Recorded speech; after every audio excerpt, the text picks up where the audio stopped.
We begin a new feature on City News tonight. From time to time, we'll be bringing you a behind-the-scenes perspective on the issues and the personalities that are shaping our society. Today, a look at the most politically charged piece of clothing on earth. To some, the niqab is a sign of devotion. To others, it's a sign of oppression. On the debut of our new feature, The Inside Story, Avery Haines now unveils one woman's reasons for covering her face from the world. Avery.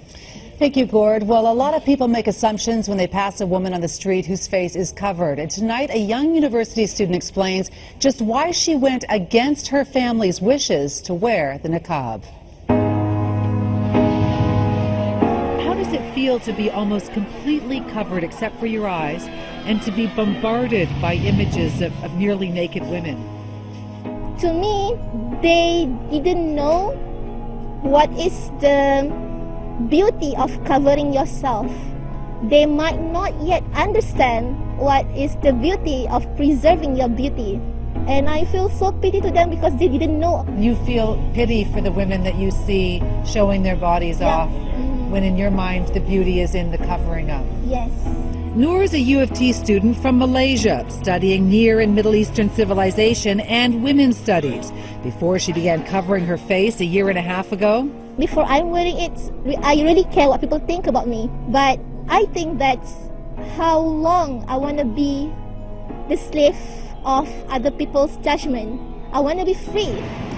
And when Noor walks down the street, she knows what you're probably thinking. I do have some dirty look on me, like people staring at you. And there is one woman that is the experience that I will never forget. And she said, like, go back to your home, you insulting Canadian. I mean, why do you want to wear it like a ghost? She said you look like a ghost? Something like that. I mean, like I'm so alien to her. There are people who will look at you and wonder who's forcing you to dress like this, who's forcing you to wear that you don't see yourself as a strong enough woman to make your own decisions. Okay, well, one thing about me, no one is forcing me. My mother doesn't like it. She worried about my safety. What if someone just provoke you? What if someone just do bad thing to you because you're just wearing a niqab? And Noor's father asked me to take it off. He bought like a book, a story about the niqab, to understand what is really mentioned in the Quran. And does he understand now? Yes, now he understands, and he said to me, well, if you want to do it, just do it. Why do you feel the need to cover your face? How does that bring you closer to Allah? How does that make you honor your religion? It's just from my little heart that I want to do something that is not required in religion.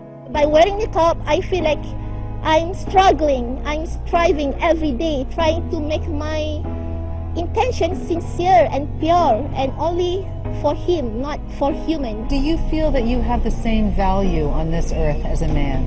Of course.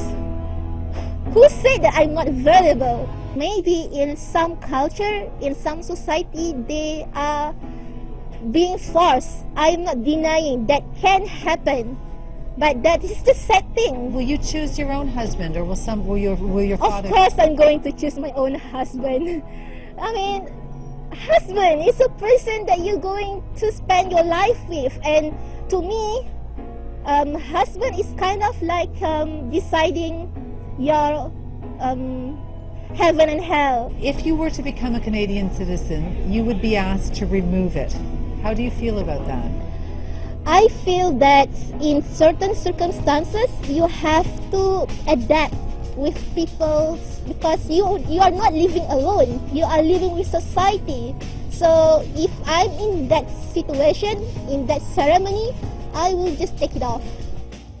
Now, the issue of the niqab is so politically charged that some countries, France and Belgium, have actually banned it. The Supreme Court of Canada is right now discussing hearing arguments of whether or not to ban them during court cases. This is a complete reversal of the kind of controversy we're used to about the niqab, the hijab, and the burqa, where women are being told to wear them But here you have a woman who's wearing it over the objections of her own father. Well, and actually going and suggesting that her dad read a book on trying to understand her decisions, on sort of going back to some of the more traditional aspects of her culture. Yeah. But she's quick to point out that there are cultures and communities where this does represent oppression. But her philosophy is, her feeling is that when she looks at Western women, that we are more enslaved to sexuality and to that kind of life than she's enslaved by wearing the niqab. Matter of perspective. That's right. All right, thank you, Avery. We'll look forward to the next one tomorrow night. Watch for Avery Haynes with the Inside Story again tomorrow here on City News at 6.